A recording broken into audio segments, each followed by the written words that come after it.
で普通はその後ハーブと塩コショウをすり込むんやな。で最近はなハーブがもう入ったな、はい、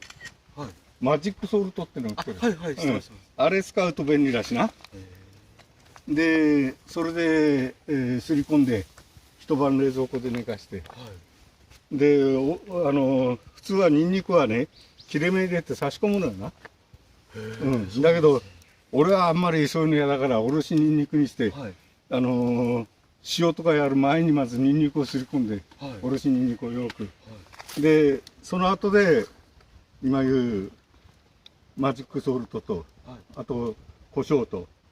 胡椒はやっぱりちょっと効かした方がいいからな。それでやっとんだけどな。まあ今日食ってみないと肉の大きさが違うからな、毎回感覚が変わるわけよ。